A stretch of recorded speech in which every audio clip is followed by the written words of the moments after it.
Good morning students. आज हम BSc first year विषय गणित यूनिट फर्स्ट गणित की प्रकृति इतिहास और संस्कृति के समीक्षात्मक अवलोकन के टॉपिक सहायक सामग्री के प्रकार के अध्ययन की कल हमने शुरुआत की, जिसमें हमने बताया था सहायक सामग्री के तीन प्रकार हैं, जिसमें फर्स्ट है दृश्य साधन जो चित्र चार्ट और मॉडल है।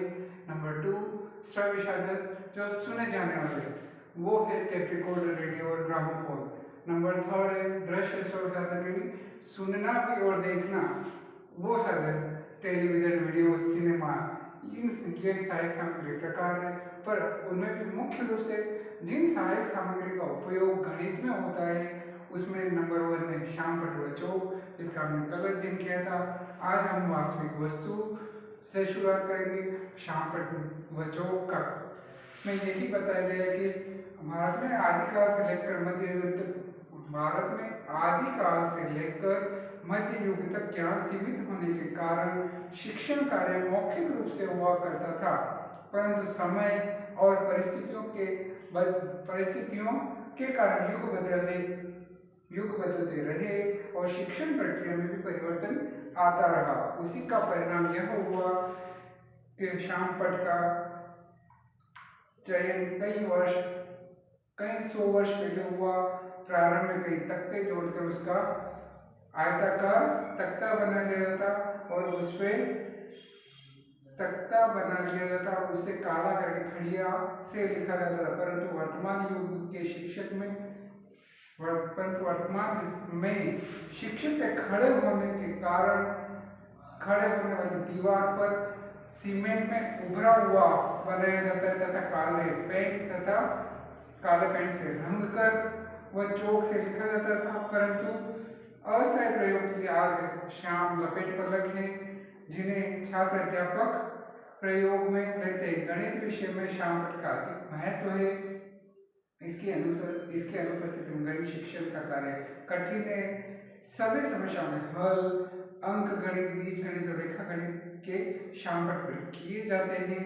श्यामपट्ट पर चित्र और चित्रों की सहायता से प्रश्नों के हल बहुत ही सुविधाजनक तरीके से हल किए जाते हैं। गणित की किसी भी समस्या का हल बिना श्यामपट्ट के नहीं हो सकता है।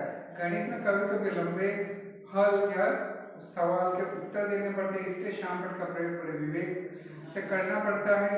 उन्हें भिन्न भिन्न भागों में बांटकर कहीं चित्र बनाना तो कहीं लिखना पड़ता है। श्यामपट्ट को व्यवस्थित कर सभी बातों का समावेश होना चाहिए। अच्छा चौक वही होता है जो न नरम हो न कड़क हो, उसका सुगमता पूर्वक श्यामपट्ट पर या ब्लैक बोर्ड पर उसका उपयोग हो सके और अंगुली के बीच में चौक को दबा कर रखने की आदत से बचना चाहिए। आज हम वास्तविक वस्तुओं से स्टार्ट करेंगे। वास्तविक वस्तुओं में यह सहायक सामग्री के रूप में है, जिसमें यह बताया गया कि सहायक सामग्री में सबसे अधिक महत्वपूर्ण प्रत्यक्ष या वास्तविक वस्तुओं का है, क्योंकि इनसे छात्रों को प्रत्यक्ष ज्ञान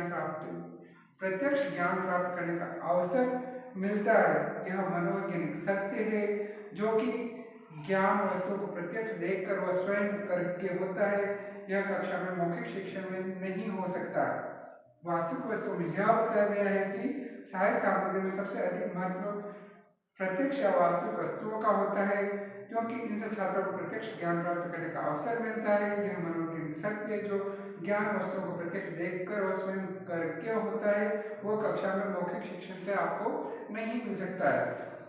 गणित का शिक्षण कार्य करते समय कभी कभी ऐसी पाठ्य वस्तु आती है कि उसे स्पष्ट करने के लिए छात्रों के समक्ष वह वस्तु मूल रूप से प्रत्यक्ष प्रस्तुत करने पर उनके मस्तिष्क में ठीक प्रकार से बैठ सकती है। यदि हमें नाप, तोल, आयतन के पैमाने का स्पष्ट ज्ञान देना है तो छात्रों के समक्ष किलोग्राम, 500 ग्राम, 200 ग्राम, 100 ग्राम, 50 ग्राम, 20 ग्राम, 10 ग्राम तथा 5 ग्राम के बाट प्रस्तुत किए जाने चाहिए। गणित का शिक्षण कार्य करते समय कभी कभी ऐसे पाठ्य वस्तु आती है कि उसे स्पष्ट करने के लिए छात्रों के समक्ष वह वस्तु मूल रूप से प्रस्तुत करने पर उनके मस्तिष्क में ठीक प्रकार से वह बैठ जाता है। जैसे यदि हमें नाप तोल आयतन के पैमानों का स्पष्ट ज्ञान देना है तो छात्रों के समक्ष किलोग्राम में 500 ग्राम, 200 ग्राम, 100 ग्राम, 50 ग्राम, 20 ग्राम, 10 ग्राम तथा 5 ग्राम के बांटे प्रस्तुत किए जाने चाहिए। इस प्रकार मीटर व उसके आंशिक भाग प्रस्तुत किए जाने चाहिए। इसी प्रकार स्क्रू गेज, वर्नियर कैलिपर्स, तराजू आदि प्रस्तुत किए जाए तो अधिक ज्ञान स्पष्ट व स्थायी होगा। गणित के अन्य यंत्र मूल रूप से प्रस्तुत किए जा सकते हैं। खेतों के क्षेत्रफल है तो छात्रों को खेतों में ले जाकर वास्तविक मापन से परिचित कराया जा सकता है।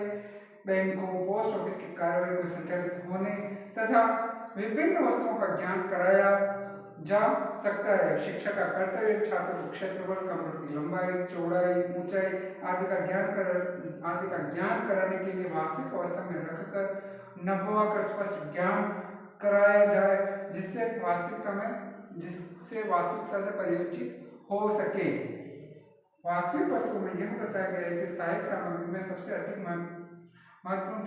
महत्व प्रत्यक्ष या वास्तविक वस्तुओं का है जिनसे छात्रों को प्रत्यक्ष ज्ञान प्राप्त करने का अवसर मिलता है। यह मनोवैज्ञानिक सत्य के ज्ञान वस्तुओं को प्रत्यक्ष देखकर व स्वयं करके ही प्राप्त होता है। कक्षा में मौखिक शिक्षण से ये नहीं हो सकता। गणित का शिक्षण कार्य करते समय कभी कभी ऐसी वस्तुएं आ जाती है जो स्पष्ट करने के लिए छात्रों के समक्ष वो मूल रूप से प्रस्तुत करनी पड़ती है जिससे उसके मस्तिष्क में वह ठोस रूप से बैठ सके। जैसे यदि हम नाप तोल आयतन के पैमानों को स्पष्ट करना चाहते हैं तो छात्रों के समक्ष किलोग्राम में जैसे किलोग्राम, 500 ग्राम, 200 ग्राम, 100 ग्राम, 50 ग्राम, 20 ग्राम, 10 ग्राम तथा 5 ग्राम के बांटे प्रस्तुत किए जाए। इसी प्रकार मीटर व उसके आंशिक भाग प्रस्तुत किए जाने। इसी प्रकार स्क्रू गेज, वर्नियर कैलिपर्स, तराजू आदि प्रस्तुत किए जाए तो अधिक ज्ञान स्पष्ट व स्थायी होगा।